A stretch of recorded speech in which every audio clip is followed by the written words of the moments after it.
المصطفى وعلى آله وصحبه من اهتدى وما قل وكفى خير من كثر وألهى. Ahli tuan-tuan kuasa masjid, ahli tuan-tuan kuasa surau, tuan-tuan perempuan, hadirin hadirat, moga-moga kita sama-sama dirahmati dan dikasihi oleh Allah SWT sekalian. Malam ni saya mengajak tuan-tuan untuk meneliti firman Allah dalam surah Al-Fatihah yang selalu kita ucapkan pada hari yang, kalau hari ini selain daripada esok Jumaat kita akan baca 17 kali, kalau hari biasa kita akan sebut 15 kali. Antara kandungan dalam surah Al-Fatihah, Allah Ta'ala menceritakan tentang konsep beriman dengan hari akhirat. Allah Ta'ala sebut, yang kita selalu baca, Malik Yaumiddin, pemilik hari yang menguasai hari pembalasan. Tuhan pemilik hari pembalasan. Tuan-tuan perempuan yang dirahmati oleh Allah, Rasulullah SAW menyebut, Ad-dunya mazra'atun lil akhirah. Dunia adalah ladang untuk kita tunai hasilnya pada hari akhirat. Kerana apa tuan-tuan? Kerana untuk kita mendapat pembalasan di dunia dengan ibadah kita tak padan. Kenapa tak padan? Sebab umur kita terlalu singkat. Esok kalau kita baca surah As-Sajdah, imam akan baca Al-yawmi ka'alfi sanatin mimma ta'uddun. Sehari di hari akhirat menyamai 1000 tahun. Imam Al-Ghazali rahimahullah mengira umur kita di dunia menyamai hanya 2 jam setengah hari akhirat. Kepercayaan kepada hari balasan, menurut Said Qutb, seorang ahli tafsir yang mati di tali gantung, menyebutkan bahawa kepercayaan, keimanan adalah satu yang amat penting. Keimanan tu di mana? Di hati. Sebab tu antara kita, cara untuk kita khusyuk dalam solat, kita mendatangkan maksud daripada ayat yang kita baca. Hari pembalasan, bila kita ingat hari pembalasan, kita akan jaga setiap amalan yang kita lakukan. Sebab tu Allah Ta'ala sebut, wa kaifa takfuruna billahi wa kuntum amwata fa ahyaakum thumma yumitukum thumma yuhyikum thumma ilaihi turja'un. Bagaimana kamu akan kufur? Kamu sedangkan dahulunya mati, kemudian kamu dilahirkan, kemudian kamu dihidupkan, kemudian kamu dimatikan, kepadanya lah kamu akan kembali. Menurut ayat ini, antaranya bertadung dengan ayat Maliki Yaumiddin. Allah Ta'ala sebut, bagaimana kamu akan kufur? Kamu nak melakukan sesuatu yang salah di sisi Allah, sedangkan kita dahulunya mati. Duduk dalam perut mak, tak boleh nak cakap, tak boleh nak berjalan, tak boleh nak bersila, angkat lutut pun, tak boleh nak buat apa. Tuan-tuan perempuan, sebab tu kita jangan rasa bongkak di dunia, sebab kita seakan-akannya dahulunya mati. Okey. Kemudian tuan-tuan perempuan yang dirahmati oleh Allah, kepercayaan kita letak di hati. Sebab itu dalam kajian menyebut, hati adalah tempat ilmu itu diproses. Sebab itu dalam ayat Quran Allah Ta'ala sebut dalam surah Al-An'am, wa laqad dhara'na li jahannama katsiran minal jinni wal ins lahum qulubun la ya'qiluna biha. Kami sumbat api neraka dari kalangan jin dan manusia. Sebab apa? Mereka mempunyai hati tetapi tidak berfikir. Hati tempat kita meletakkan iman. Setiap kali solat kita difardukan untuk membaca Maliki Yaumiddin, hari pembalasan, pemilik hari pembalasan. Allah yang kita hadap tu kan, yang kita hadapkan tu, ya Allah Ta'ala kata aynama tuwallu fathamma wajhullah, di mana kita berhadap di situlah wajah Allah. Sebab tu makruh kita ludah depan. Nak ludah belah kiri. Siapa kalau tak salah Imam Al-Bukhari rahimahullah, bila mencari seorang guru, dia ikut guru tu sampai rumah, tiba-tiba guru tu dia ludah di depan. Dia balik, dia tak angkat jadi guru sebab kurang adab dengan Allah. Muslimin hadirin muslimat hadirat yang dirahmati oleh Allah, Maliki Yaumiddin, pemilik hari pembalasan. Pembalasan yang kita akan terima dengan apa yang kita buat mula daripada mana? Mula daripada kita hampir mati. Mula apabila kita berada dipanggil sakaratul maut. Sakaratul maut, mabuk menghadapi kematian. Masa tu 7 lautan kita dahaga, 7 lautan kita minum, tak akan hilang dahaga. Kematian paling tragis orang mati, yang paling mendebarkan dia bila tukang mandi mayat sampai. Kalau nama dia Pak Ali, ya Allah, Pak Ali sampai dah. Ayat yang kena tubuh badan itu, badan dia seakan-akan terbakar bila nyawa dia angkat. Masa itulah dia meronta-ronta. Sebab tu kalau kita mandi mayat, dia sunat kita cerok ke tu. Dia bukan cerok ke tu, dia cerok ke tu, bagi kurang dia punya tu kan. Kalau cerok tu laju lagi cerok tu. Muslimin hadirin muslimat hadirat yang dirahmati oleh Allah, Allah pemilik hari akhirat, hari pembalasan, hari yang Allah Ta'ala akan berikan ganjaran yang terlalu banyak. Sebab apa dalam ayat Al-Quran Allah Ta'ala meletakkan dalam surah Al-Fatihah, Allah Ta'ala hanya meletakkan hari akhirat, ketika kita hari Maliki Yaumiddin, hari pembalasan dulu. Sebab Allah Ta'ala meletakkan supaya itu adalah intro. Hari pembalasan tu adalah intro. Bila kita mati, kita telah berada di hari akhirat. Sebab tu kita jangan rasa akhirat tu jauh lagi. Jauh lagi.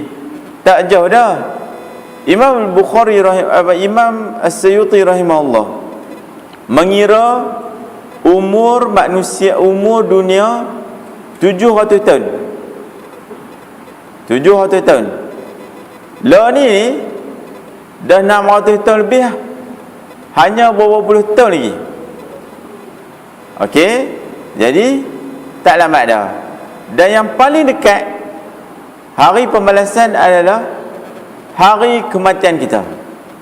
Awwalu manazil min manazil al-akhirah al-qabru, kubur tu adalah persinggahan pertama kita daripada persinggahan hari akhirat.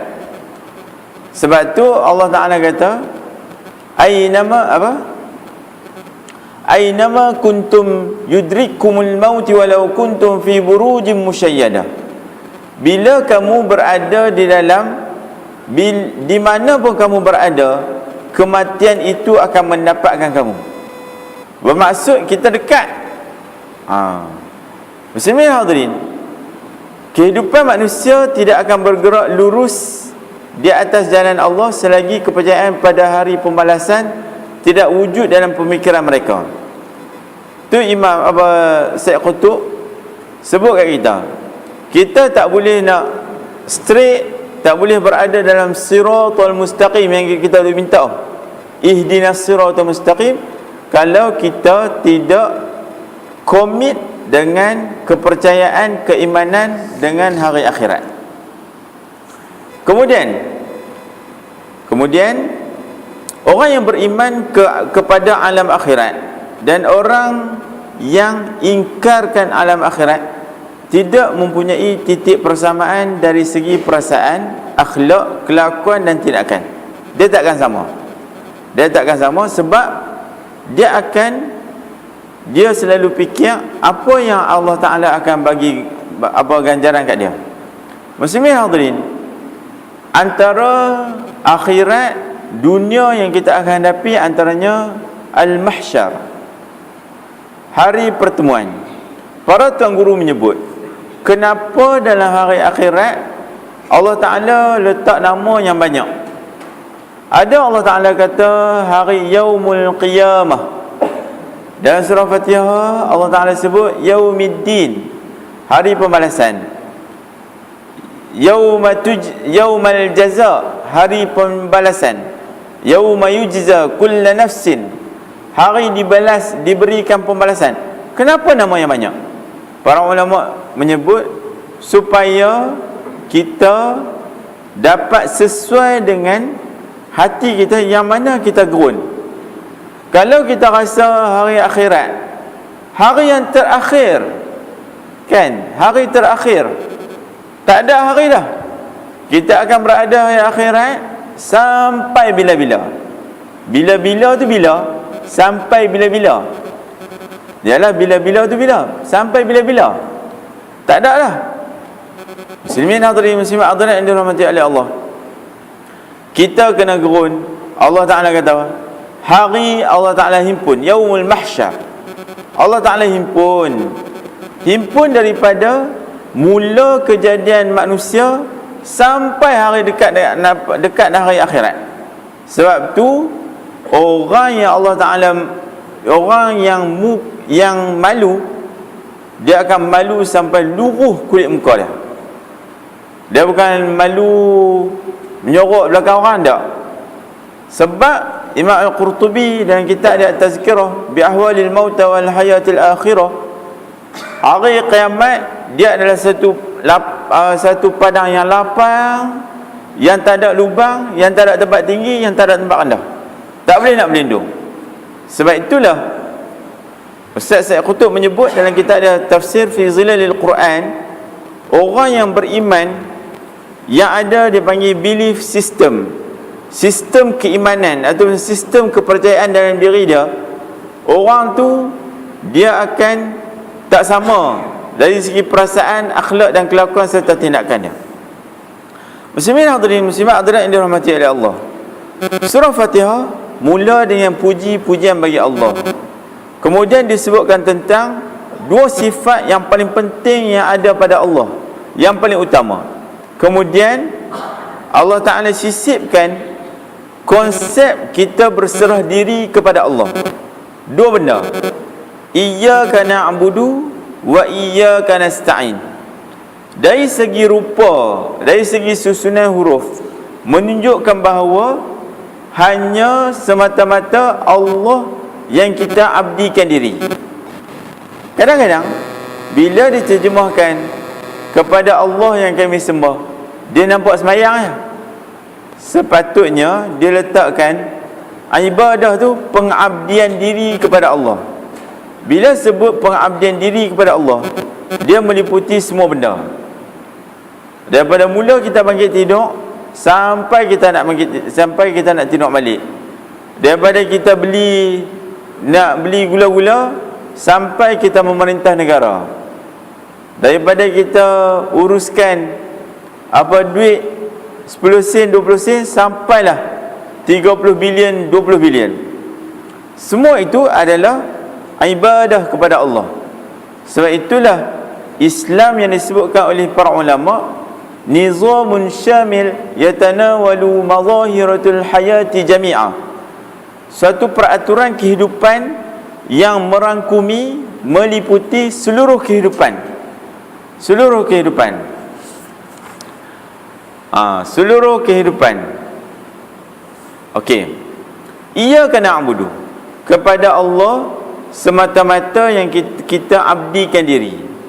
Kemudian semata-mata Allah yang kita minta pertolongan. Muslimin hadirin, muslimat hadirat, bila kita melalui fasa kita memberikan pujian, kesempurnaan itu adalah milik Allah. Bila kita lalu Ar-Rahman Ar-Rahim, Allah Ta'ala yang Maha Pemurah lagi Maha Pengasihani, bermaksud yang lain, kurniaan Allah meliputi seluruh manusia, benda hidup dan benda mati, muslim dan non-muslim, semua akan merasai kasih sayang Allah. Sebab itu antaranya pelaksanaan hukum Islam dalam negara, suatu benda yang amat penting. Sebab orang bukan Islam pun akan merasai rahmat kasih sayang Allah dalam hukuman. Sebab apa? Sebab bila hukum Islam dilaksanakan, negara diperintah dengan Islam, maka tak akan berlaku sebarang benda yang kita tak ingini. Sebarang benda yang kita tak ingini. Maksud yang lain, semua ahli negara, warga negara akan merasai kasih sayang Allah dalam pelaksanaan hukum. Sekarang kita rasa kan, nak parking kereta takut orang pecah kan, cek habis apa Tashenggu ada-ada kan, Smart Tank ada-ada. Takut apa? Takut orang pecah cermin. Kenapa orang duk suka pecah cermin? Sembahyang subuh orang main katok cermin. Bulan puasa 2 tahun lepas, masjid dekat Kulim, budak tu 2-3 orang modus operandi dia, ambil kayu, ambil batu, bungkus dengan kain, baru bagi cermin. Tak bunyi kuat sebab dia balut dengan kain. Ambil benda yang ada, dapat tangkap. Nak kata bulan puasa kan, bulan puasa orang tengah sembahyang subuh, budak Melayu kita. Sebab apa? Kita rasa sampai kita rasa tak selamat. Sebab apa? Sebab tiada konsep ibadah, pengabdian dalam hidup, pengabdian dalam negara. Muslimin hadirin muslimat hadirat yang dirahmati oleh Allah, iyyaka na'budu, kepadamu lah ya Allah kami abdikan diri. Wa iyyaka nasta'in, kepadamu lah saya nasta'in, kami memohon pertolongan. Ada dua benda antara yang lain dalam ayat ini juga menyatakan bagaimana konsep kesatuan yang Allah Ta'ala ingin bawa. Konsep kesatuan yang macam mana yang Allah Ta'ala ingin bawa? Konsep kesatuan, kalau kita nak satukan manusia, mesti atas dasar ibadah. Dia tak boleh bersatu atas nama Melayu, sebab Melayu berbakat ya. Tapi kalau konsep pengabdian diri pada Allah, tengok musim haji ni, orang dah pakat pergi haji ni, berapa juta orang yang akan pergi. Semua tu main mana? Mereka bersatu di atas kalimah Allah. Semua pakai baju warna putih. Kenapa pakai baju warna putih? Sebab harga lebih kurang baju warna putih. Tu anak saya main. Cek dia diam cek. Muslimin hadirin muslimat hadirat yang dirahmati oleh Allah, iyyaka na'budu iyyaka nasta'in. Yang pertama, pengabdian kita, minta tolong kita hanya kerana Allah. Kadang-kadang timbul persoalan dalam masyarakat.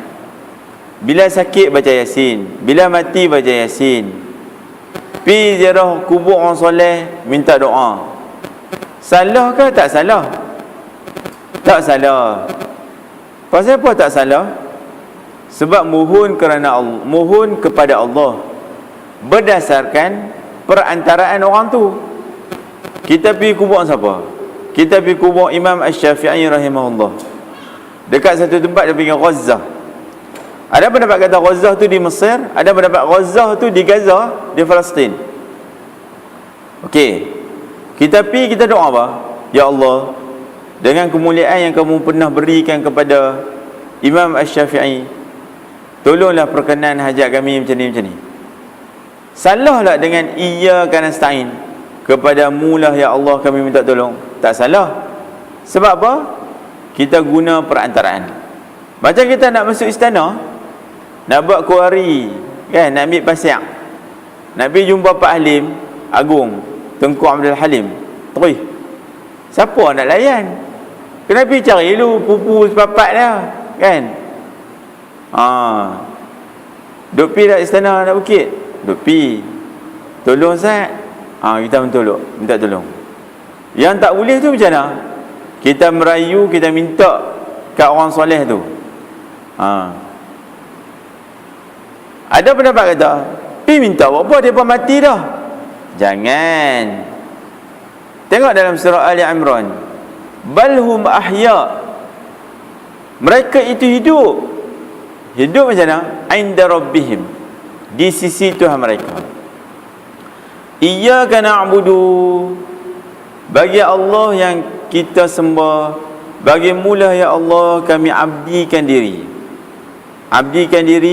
dalam bentuk yang sempurna. Sebab tu kita kena belajar, kena belajar apa? Kena belajar fiqh, kena belajar tasawuf, kena belajar tauhid. Ataupun macam mana kita nak jadi hamba Allah, kena tiru Rasulullah sallallahu alaihi wasallam sebiji. Sebab bila Rasulullah semayang, hatta yatafattara qadamah, sampai bengkak kaki baginda. Apa yang Rasulullah kata? Apa yang Sayyidatina Aisyah kata? Kamu ni ya Rasulullah, semayang apa sampai bengkak kaki? Bukankah dosa-dosa kamu ni diampunkan? Rasulullah kata apa? Satu ya kalimah Rasulullah, satu ya ayat, word Rasulullah sebut apa? Afala akuna abdan syakura, adakah salah aku nak menjadi hamba yang bersyukur? Bulan-bulan Rejab, kita diperingatkan dengan peristiwa Isra dan Mi'raj. Apa yang Allah Ta'ala kata? Awal juzuk 15, Subhanalladzi asra bi'abdihi lailan minal masjidil haram ilal masjidil aqsa. Yang diperjalankan tu siapa? Hamba. Sebab tu, untuk beribadah, untuk mengabdikan diri kepada Allah, kena belajar 3 ilmu. Mantapkan ilmu supaya kita mengenal Allah, mantapkan akhlak kita, mantapkan akhlak hati kita berdasarkan ilmu tasawuf. Baru kita boleh jadi hamba Allah, baru kita boleh mengabdikan diri kepada Allah. Atau boleh disebut kita kena tiru Rasulullah. Macam mana yang Rasulullah buat? Sebab tu kita kena tegakkan sunnah. Muslimin hadirin muslimat hadirat yang dirahmati oleh Allah, apa lagi yang disebutkan?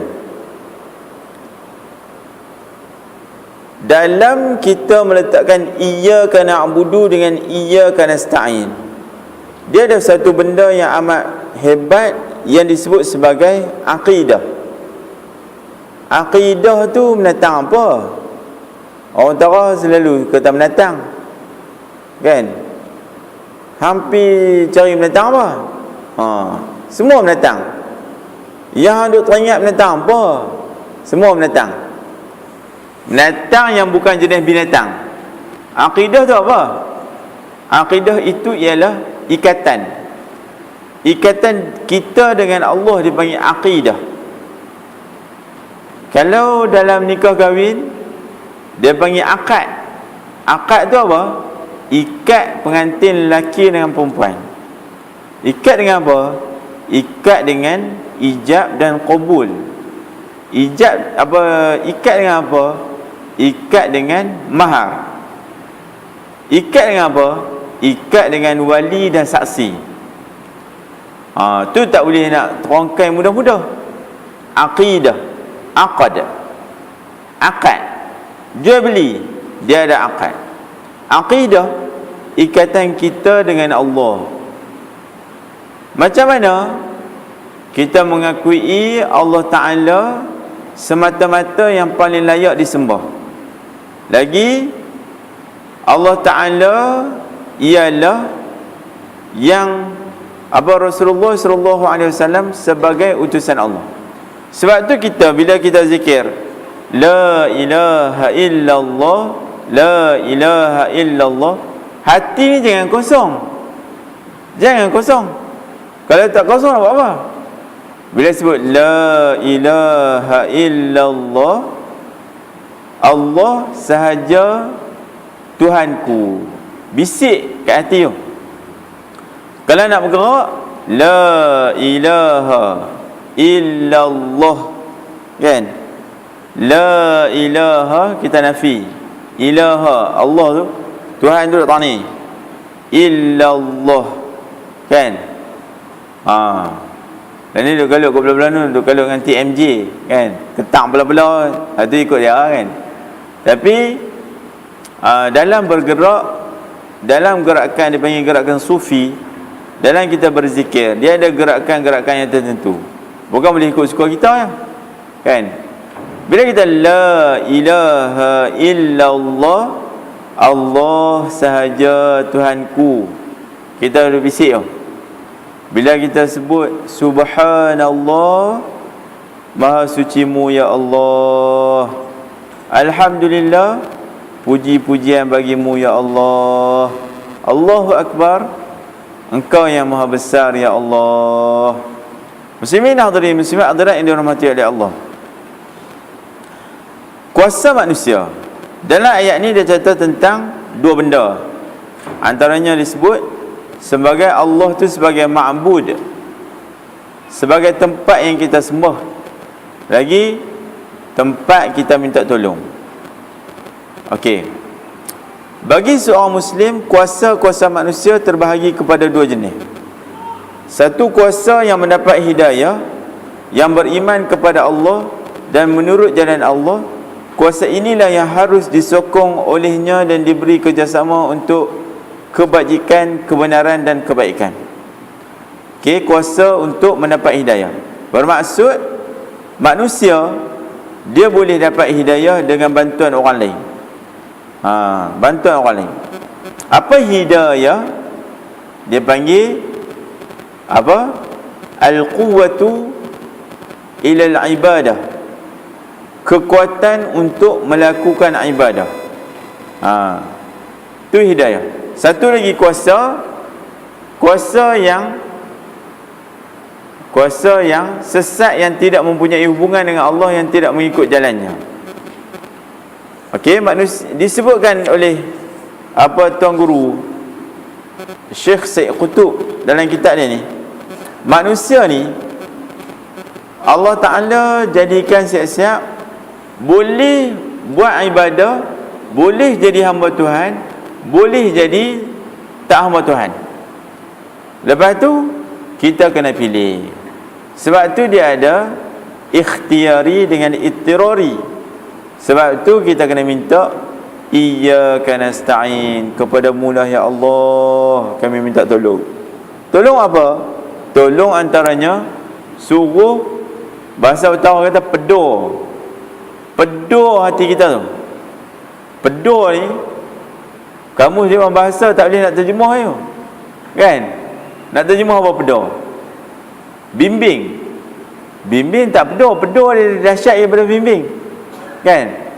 Nak pedur, minta Allah Ta'ala pedur kita. Allah Ta'ala berikan pedoman secara khusus untuk mendapat hidayah. Sebab tu bila kita sebut iyyaka na'budu wa iyyaka nasta'in, kena datangkan perasaan ya Allah, kepadamu lah ya Allah aku hamba-Mu ya Allah. Sebab kadang-kadang kita bila kita hadapi beberapa situasi, kita rasa kenapa Allah Ta'ala takdir aku macam ni? Ketika tu kita kena faham Allah, kita ni hamba Allah. Apa benda yang kita kena selalu buat sebagai hamba? Antaranya ada dua benda. Yang pertama bersabar, yang kedua bersyukur. Ambil mana? Ambil daripada peristiwa Rasulullah sallallahu alaihi wasallam. Dalam banyak-banyak kewajipan yang kita kena buat, bila Rasulullah terlalu lapar, sahabat-sahabat ni lapar sampai rebah tepi jalan ni, rebah tepi jalan, sampai malaikat bukit offer, "Ya Rasulullah, maukah ku tukarkan bukit-bukit yang sekeliling kamu ni akan jadi emas?" Kan? Emas, tuan-tuan, 1 kilo berapa lah ni? Ada orang pernah beli kilo? Kan, gram ya kot. Tahil. Satu mayam berapa gram? Tak tahu. Kosong berapa gram? Tak ingat lah, kan? Okey. Kalau bukit tu tukar jadi emas, berapa? Masya Allah. Tapi apa yang Rasulullah kata? Ya Allah, bagi aku kenyang sehari, bagi aku lapar sehari. Ketika aku lapar, aku akan bersyukur kepadamu ya Allah. Ketika aku kenyang, aku akan bersyukur kepadamu ya Allah. Ketika aku lapar, aku akan bersabar kepadamu ya Allah. Muslimin hadirin, muslimat hadirat yang dirahmati oleh Allah. Iyyaka na'budu wa iyyaka nasta'in. Kepadamu lah ya Allah kami mohon, kami abdikan diri. Kepadamu lah ya Allah kami berikan, kami memohon pertolongan. Ayat yang seterusnya Allah Ta'ala sebut dalam surah Al-Fatihah, ihdinas siratal mustaqim.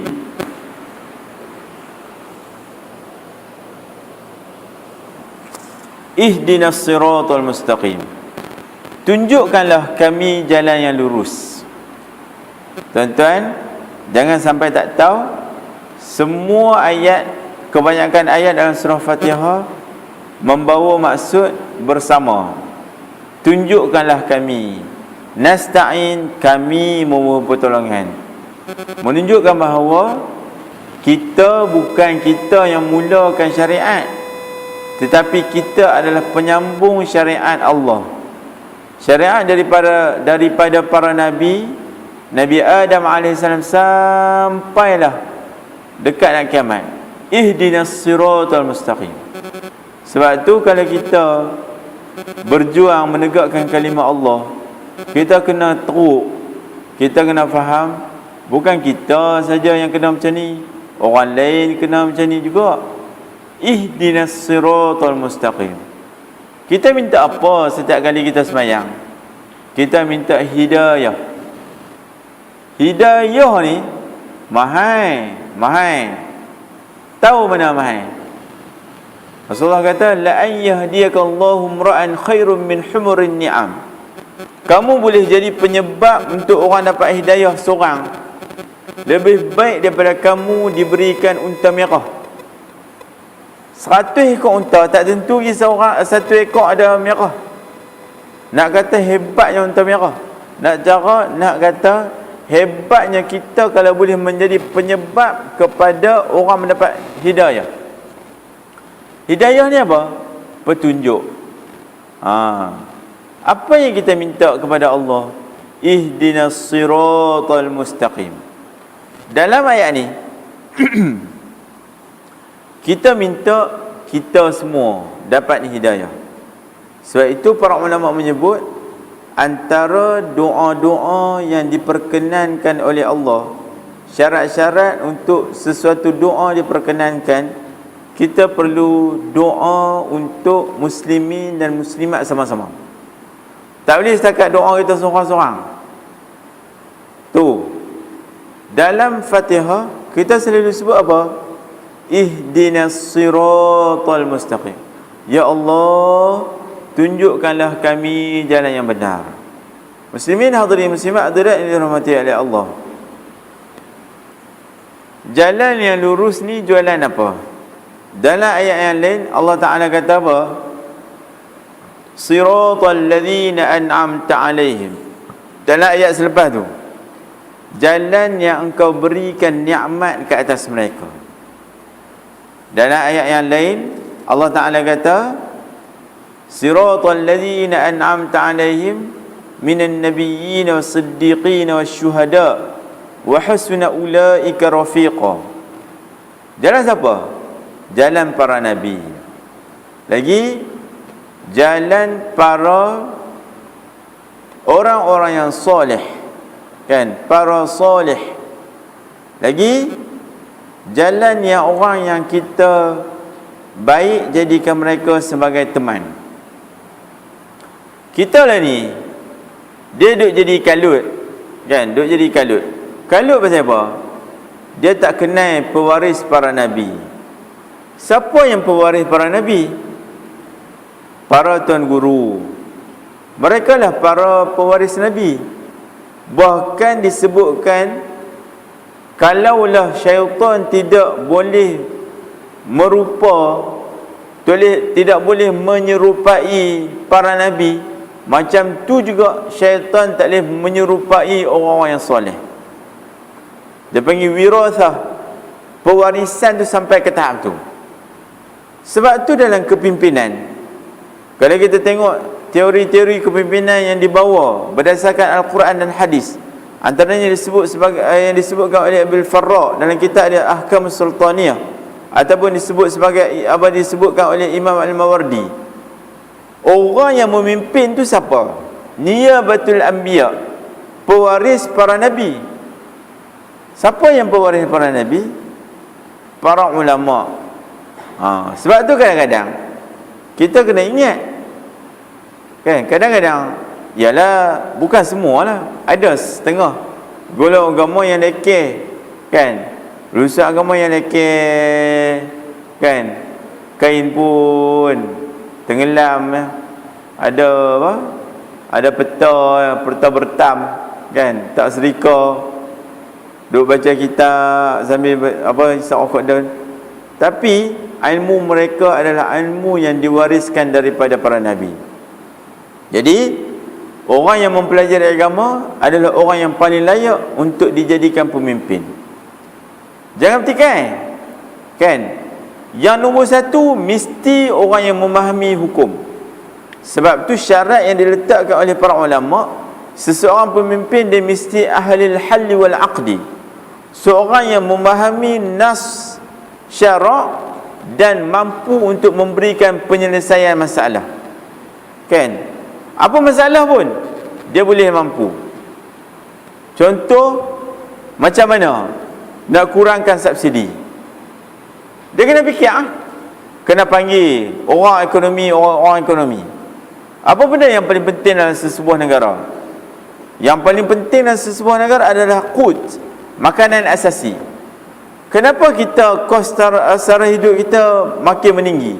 Sebab kos sara hidup tinggi itu sebab makanan asasi kita tak boleh nak kawal. Makanan asasi kita terpaksa import, menyebabkan makan kos dan kos lain turut naik, kan? Jadi kena bincang tu, macam mana nak bagi padi banyak, kan? Jangan macam hari tu kawan kita suruh tanam padi atas bumbung, tak ada kerja, kan? Padi ada bumbung, pokok ulam dalam roundabout, kan? Okey. Bagi realiti, ihdinas siratal mustaqim, siratal ladzina an'amta 'alaihim. Dalam pengajian tafsir, ayat yang sebegini dipanggil tafsir bil ma'thur. Ayat yang lain menerangkan ayat yang lain. Bila kita minta ihdinas siratal mustaqim, Allah Ta'ala terus jawab, siratal ladzina an'amta 'alaihim.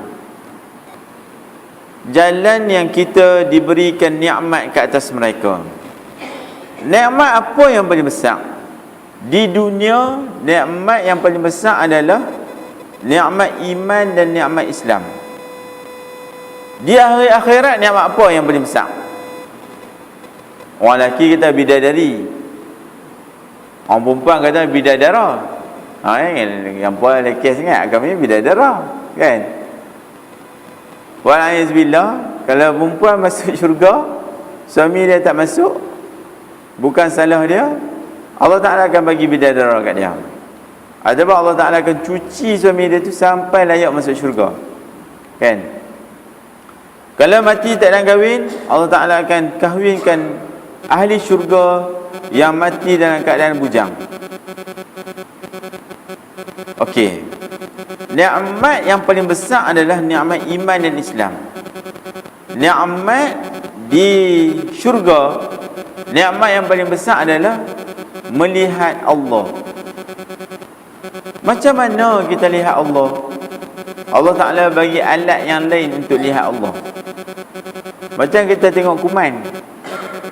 Mata kita tak cukup elok lah. Bukan tak cukup elok, tak setaraf nak tengok kuman. Allah nanti, Allah Ta'ala bagi alat lain untuk lihat zat Allah. Macam mana? Macam tu, sekat tu yang boleh cerita. Tapi kelazatan melihat Allah ni akan dirasai sampai ke rindu terlalu sangat menanti hari-hari yang berlalu untuk melihat Allah. Tu ru'yatillah, melihat Allah. Guna apa lihat Allah? Guna alat khas. Macam mana? Tak tahu. Allah Ta'ala alam. Sebab tu muslimin hadirin, kita minta Allah Ta'ala berikan jalan yang benar. Jalan yang benar tu macam mana? Jalan yang Allah Ta'ala berikan nikmat ke atas mereka. Dalam ayat lain Allah Ta'ala kata jalan para nabi, orang yang benar, siddiqin. Kan? Nabi orang lelaki, tak ada nabi perempuan. Hak mengaku tu banyak. Hak mengaku Tuhan pada. Ada kawan saya kata nabi perempuan pergi, dia mengaku Tuhan. Adik dia nak pergi tiket flight, perempuan. Kan? Perempuan disebutkan para ulama, taraf yang paling tinggi orang perempuan dipanggil siddiqah. Siddiqah tu taraf, dia bukan wali, dia siddiqah, taraf yang paling tinggi di sisi dalam kalangan orang perempuan. Muslimin hadirin muslimat hadirat yang dirahmati oleh Allah, siratal ladzina an'amta alaihim. Kita minta Allah Ta'ala bagi jalan yang betul. Susah nak bagi jalan yang betul. Kadang-kadang susah kan? Ustaz-ustaz pun macam-macam. Sagi dia main, dia kata, saya duduk masuk dalam Telegram. Ustaz mengajar kamu. Ustaz dia kata, apalah baca Yasin malam Jumaat. Penin. Pakcik-pakcik kampung 30 tahun dah duduk baca Yasin malam Jumaat. Dia kata orang malam Jumaat ni baca Sahak Kahfi lah. Kan? Ya, memang ada dalil disebutkan membaca surah Al-Kahfi, tapi tidak menjadi kesalahan kalau kita baca Yasin. Tu nak cari jalan yang betul ya. Dan ni Syiah. Kan? Syiah best. Boleh kahwin sat-sat lah. Siapa tak mau? Kan? Siapa tak mau kahwin 3 minggu cerai? Dapat anak siapa? Anak Ayatullah.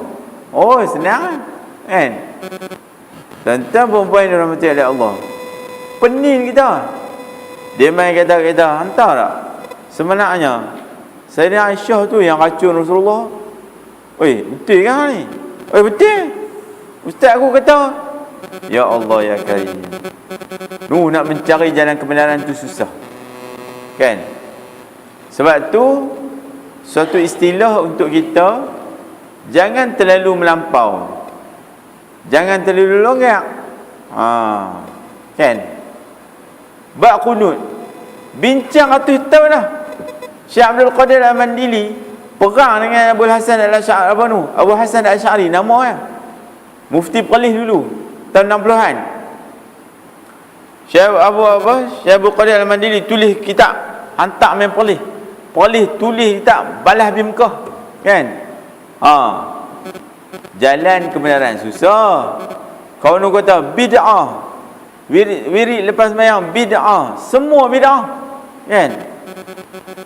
Tu yang cucuk botok, kan, hidung kembang, hidung pula kembang manjung, rambut pula kembang. Tak ada siapa kata bid'ah pun, kan? Tak ada siapa pun bid'ah. Bahkan bid'ah yang paling besar dia tidak menegakkan negara Islam. Tu bid'ah yang paling besar. Duk kira tahlil, talqin, kan, Yasin malam Jumaat. Ya Allah, kesianlah, kesian. Pakcik-pakcik tua, abang-abang kita pencin-pencin belikan pelekat baru, cat kursi, kan, nak pergi masjid, kok boleh baca Yasin, okey lah tu, kan. Dia memang kata bid'ah pula dah. Pening lepas tu. Bid'ah pula dah. Bid'ah masuk Makkah, macam mana? Kan? Lain kali pi balai lentang, isap rokok dan pakat balut. Macam mana nak balut rokok dan? Nak belajar balut rokok dan. Habis. Muslimin hadirin muslimat hadirat yang dirahmati oleh Allah. Siratal ladzina an'amta 'alaihim. Jalan yang diberikan nikmat ke atas mereka adalah jalan para nabi. Sebab tu kita kena mengkaji sejarah kehidupan Rasulullah. Nak kaji sejarah kehidupan Rasulullah, kena kaji berdasarkan disiplin ilmu hadis. Baca yang ada sanad. Sanad ni apa dia? Sanad ni susu galur seorang guru daripada guru daripada guru daripada guru sampailah sahabat kepada Rasulullah. Itu dipanggil sistem keselamatan maklumat. Okey. Baru kita akan sampai jalan yang benar. Jalan yang benar lagi, ciri-ciri dia apa dia? Ghairil maghdubi 'alaihim. Bukan jalan yang Allah Ta'ala murka. Lagi bukan jalan yang dhalin, jalan yang sesat. Muslimin hadirin muslimat hadirat yang dirahmati oleh Allah, saya rasa cukup sekadar tu, sekadar perkongsian pada malam ni. InsyaAllah kalau ada umur kita jumpa lagi. Aqulu qawli hadza wa astaghfirullahal azim li wa lakum. Sayyidil muslimin wal muslimat. Assalamualaikum warahmatullahi wabarakatuh. Al-Fatihah.